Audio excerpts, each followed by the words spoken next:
নমস্কার, good morning. আশা করছি আপনারা সকলে সুস্থ আছেন। এখন ঘড়িতে সকাল 7:30। আমি বেরিয়েছিলাম মর্নিং ওয়াক করতে।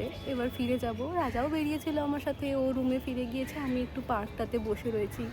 আসলে আজকের ওয়েদারটা ভীষণ ভালো লাগছে। হাওয়াও দিচ্ছে একটু একটু। তার সাথে আপনারা তো জানেনই আমাদের কমপ্লেক্সটা খুব সুন্দর গাছপালা দিয়ে ঘেরা, বেশ ভালোও লাগে। তবে এবার রুমে ফিরবো। বাপি মা আজকের দিনটা থাকবে, কালকে সকালে ফিরে যাবে। আজকে আমাদের তো বড়দা ভাইদের বাড়িও এখানেই, জানেন তো। ওদের সাথে একটু দেখা করবে, কথাবার্তা হবে। কালকে তো একেবারেই কথাবার্তা হয়নি। তবে আমি আর রাজা একটু বেরোবো। আজকে যাব বড়দির বাড়িতে। কয়েকদিন ধরেই যে কাজকর্ম চলছিল, আজ তার শেষ দিন। মাঝে মধ্যে আমি আর রাজা যাচ্ছিলাম দেখা করতে, তবে আজকে শেষ কাজ। ওখানেই যাব। আর যাওয়ার পথে ভাবছি আঙ্কেল আন্টিকেও সাথে করে নিয়ে যাব, ওনারাও যাবেন বলেছেন। তাই ভাবলাম যাওয়ার পথেই তো বিরাটি পড়বে, তো ওখান থেকেই নিয়ে যাব। আঙ্কেল আন্টি হচ্ছেন অমিয়দার বাবা মা। যাই, গিয়ে বড়দির সাথে দেখা করে আসি। গিয়ে বড়দিকে বলবো কলকাতাতে দুদিন আসার জন্য, কারণ বাচ্চাগুলো রামা মেহা ওরা তো কখনো কলকাতা দেখেনি। তাছাড়া এখানটাতে আসলেই এখানে পার্ক আছে, আশেপাশে একটু খেলার জায়গা পাবে। 2 দিন রেস্ট করে তারপর না হয় এখান থেকে একটু মেদিনীপুর যাব। বলবো, গিয়ে দেখি। ওদের তো মনের অবস্থা একদমই ভালো নয়। এই পরিস্থিতিতে ওদের কিছুই ভালো লাগছে না জানি, তাও একবার বড়দিকে বলে দেখবো যদি ওরা একবার কলকাতা আসে। চলুন এবার রুমে ফিরি। গিয়ে আমি চা খাবো, দিয়ে স্নান করব, তারপর রেডি হব। এই যে রাজা এদিকে গাড়ি নিয়ে চলে এসেছে, আমিও নেমে পড়েছি। আজকে রাস্তায় প্রচণ্ড জ্যাম। একটু করে করে এগোচ্ছি, 2 মিনিট এগোচ্ছি, তারপরেই আবার দাঁড়িয়ে যেতে হচ্ছে জ্যামে। এখানে ওইদিকে চিনার পার্ক থেকে শুরু হয়েছে, এখন এটা 2.5 নম্বর না। আঙ্কেল আন্টিকে তো আমরা ফোন করে দিয়েছিলাম, ওনারা বলেছিলেন কাছাকাছি আসলে ফোন করতে। এবার জানছিলাম যে এখান থেকে আমরা তাড়াতাড়ি পৌঁছে যাব, কিন্তু এতটা ভিড় হয়েছে এখানে, জানি না। ওনারা এসে হয়তো দাঁড়িয়ে থাকবেন। গত কয়েকদিন ধরে আমরা বড়দির বাড়ি হালিশহরে যাতায়াত করছি এই কল্যাণী এক্সপ্রেসওয়ে রাস্তাটা ধরে। কয়েকদিনই হলো এটা ওপেন হয়েছে। তবে এই রাস্তাটা এতটা সুন্দর, ওই শহরের যানজট পেরিয়ে যখন এই রাস্তাতে এসে উঠি তখন মনে হয় একেবারে স্পিডে এখান দিয়ে বেরিয়ে যাই। কিন্তু সেটা একদমই করা যাবে না, কারণ রাস্তার মাঝে মাঝেই বড় বড় সাইনবোর্ডে লেখা আছে এখানকার স্পিড লিমিট হচ্ছে 80 কিলোমিটার। তো এখানে যদি 83 কিংবা 82 স্পিড হয়ে যায় তাহলেও কিন্তু স্পিড ক্যামেরায় সেটা ধরা পড়ে, আর তখন কিন্তু আপনাকে ফাইন দিতে হবে। সেটা এখানকার সাইনবোর্ডে লেখাই রয়েছে। চলুন, আমরা চলে এসেছি। বড়দির বাড়িতে আসতে ওই 1.5 ঘন্টা মতন সময় লাগলো। রাজা আসে, ওই তো আঙ্কেল আন্টি। বড়দি কোথায়? হ্যাঁ এসেছি। রাজাও আসছে, ও গাড়িটা পার্ক করছে, করে আসছে। আমরা ওই স্নান টান করে নিলাম, বেরোচ্ছি, ভালো সময় এসেছি। আচ্ছা, ওখানে গিয়ে এসো কাকু। আজকে কলকাতায় প্রচন্ড জ্যামে পড়ে গিয়েছিলাম। হ্যাঁ, আর এতক্ষণ তো লাগার কথা না।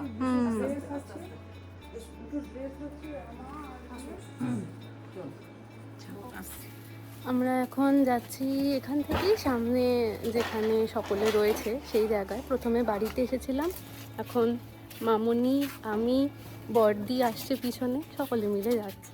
যখনই আমরা মেদিনীপুর থেকে কলকাতায় আসতাম তখনই রাজা ওই কল্যাণী এক্সপ্রেসওয়ে রাস্তাটা দেখতো আর বলতো যে এই রাস্তাটা তাড়াতাড়ি তৈরি হয়ে গেলে বড়দির বাড়ি হালিশহরে যেতে আমাদের আর বেশি সময় লাগবে না, 1.5 ঘন্টার মধ্যেই আমরা পৌঁছে যাব। এবারেও যখন কলকাতাতে আমরা আসছিলাম তখন জানেন রাজা বলছিল কল্যাণী এক্সপ্রেসওয়ে রাস্তা আর 2-3 দিনের মধ্যেই খুলে যাচ্ছে, একবার গিয়ে হালিশহর ঘুরেই আসবো। কিন্তু তার আগেই যে এরকম একটা দুঃখজনক ঘটনা ঘটে যাবে সেটাই বা আর কী করে জানবো বলুন। আমি ব্যক্তিগতভাবে ওনাকে খুব বেশি জানার সুযোগ পাইনি, কিন্তু যতটুকু দেখেছি বা শুনেছি মামনি বড়দির কাছ থেকে তাতে বুঝেছি উনি এই পরিবারের একজন শক্ত স্তম্ভ ছিলেন, একজন মা, একজন অভিভাবক, একটা আশ্রয়। এই একটা পরিবারকে এত বছর ধরে ভালোবাসা, যত্ন, আশীর্বাদ দিয়ে আগলে রাখাটা মানুষের পক্ষে সহজ নয় বলুন।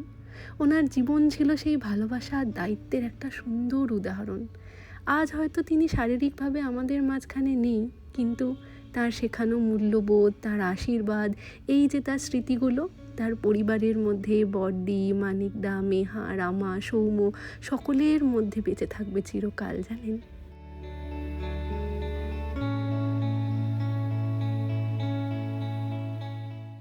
তাকে ঘিরে এই কদিন যে নিয়ম কানুন চলছিল, আজ তার শেষ দিন, আজ নিয়ম ভঙ্গের দিন। ঈশ্বরের কাছে প্রার্থনা করি ওনার আত্মা যেন শান্তি পান, আর ঈশ্বর যেন ওনার পরিবারকে এই কঠিন পরিস্থিতি পেরিয়ে উঠবার জন্য শক্তি আর সাহস দেন। চলুন এবার বাড়ি ফেরার পালা। আমি আর রাজাও আজকে একটু তাড়াতাড়ি বাড়ি ফিরে যাব, কারণ ওখানে বাপিমাও তো রয়েছে। তবে বড়দিকে যাওয়ার সময় বলে যাচ্ছি, যদি সময় পায় বা যদি মনের অবস্থা ভালো থাকে, তাহলে এখান থেকে একটু কলকাতাও ঘুরে আসবার জন্য।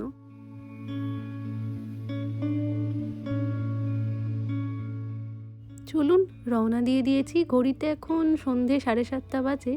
প্রথমে আঙ্কেল আন্টিকে বিরাটিতে ওনাদের বাড়িতে ড্রপ করব, তারপর আমরাও ফিরে যাব নিউ টাউনে।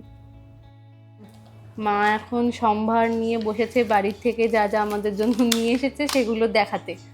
দেখাও। এটা সেই নৈহাটি গেছিলাম, বড় মার একটা ছবি এনেছি। ও দেখো, বাহ।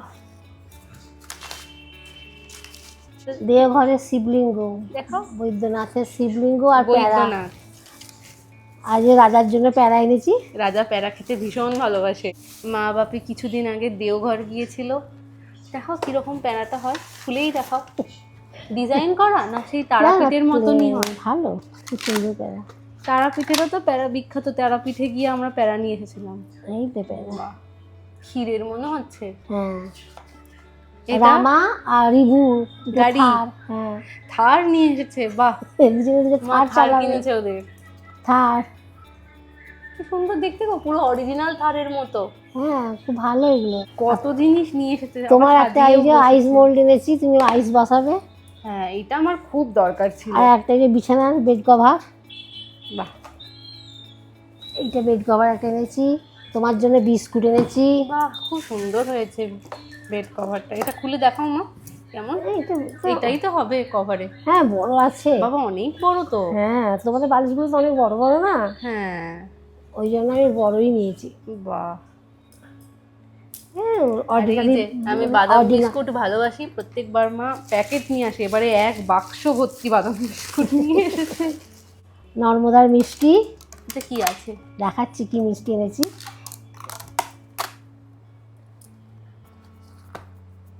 বাহ, সন্দেশ। হ্যাঁ, দু রকমের। দু রকমের মিক্সড করে এনেছি। আচ্ছা, এটা আবার নতুন মিষ্টি। বাহ কি সুন্দর দেখতে গো। ঘটি, ঘটির মধ্যে গুড় ভরা। দেখাও একটা। ঘটি মিষ্টি।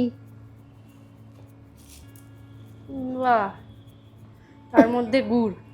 এটা দারুণ দেখতে। ভর্তি, এই বাক্সটা ভর্তি মিষ্টিতে।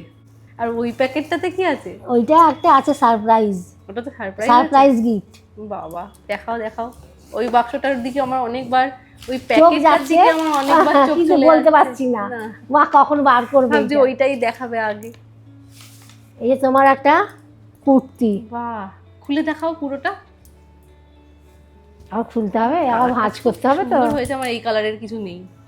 ডিপ বাহ। কালার নিয়েছি একদম, ডিপ খয়েরি কালার, হুম। কফি কালার এটা। বাহ, সুন্দর হয়েছে।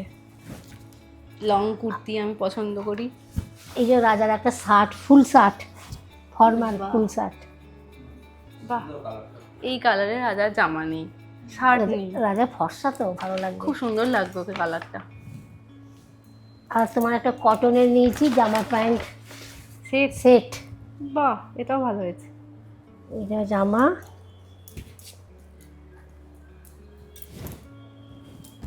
এস হবে তো, এসি হয়। আর এই যে প্যান্ট। হ্যাঁ, বাহ, আমার এগুলো পরতে খুব ভালো লাগে। খুব নরম হয় এগুলো, আর গরমকাল আসছে তো, হ্যাঁ, গরমে এগুলো খুব পরতে ভালো লাগবে। কত জিনিস নিয়ে এসেছো মা, থ্যাংক ইউ। আমি তো বুঝি মেয়েরা আমার কি ভালোবাসে। গরমে এত কষ্ট হবে না এগুলো পরে থাকলে। না, এগুলো গরমের জন্য খুব ভালো। এই সেট, জামা প্যান্টের সেট দিদিরও একটা নিয়েছি এরকম। আচ্ছা, দিদিও আমাকে বলেছে মা আমার তুমি ওরকমই কিনে দেবে। সুন্দর হয়েছে, এটা খুব সুন্দর।